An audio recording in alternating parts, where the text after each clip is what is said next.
भाइयों बहनों,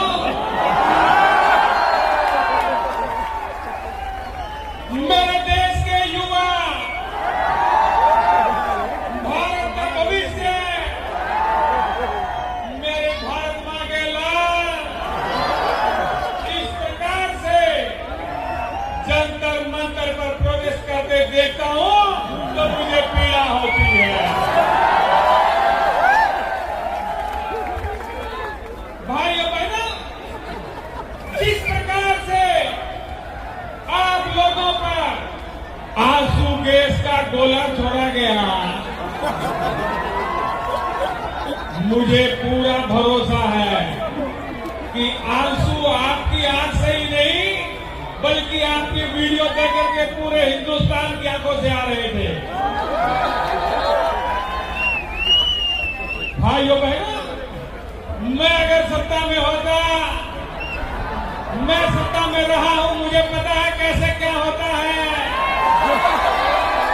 मैं अगर सत्ता में होता तो ये युवाओं को यहां ऐसे बिखरने बगड़ने नहीं देता, ये युवाओं को रोने नहीं देता, ये बेरोजगारों को यहां पर घूमने नहीं देता। और इसलिए जब मेरी सरकार बनेगी और अब बन गई है, बनी हुई है, अब बनी हुई में मोदी जी मेरे सपने में आ जाते हैं। किधर हो? रात को ही मोदी जी सपने में आ गए। जहाँ खड़े थे वहीं हैं हम। मैंने पूछ लिया, मैंने कहा मोदी जी ये पेपर लीक हो रहा है, ये सब कुछ हो रहा है, ये क्या हो रहा है? जहाँ खड़े और थे आपने वहीं कहा था शुरुआत में 15 लाख का, तो मोदी जी बोले भाइयों बहनों,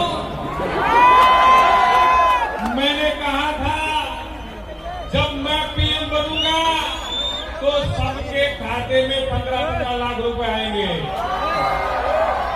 और अब मुझे जरा बताइए, अगर एक आध पेपर लीक होने से अगर किसी के खाते में 15-15 लाख रुपए आते हैं तो इसमें घाटा है क्या?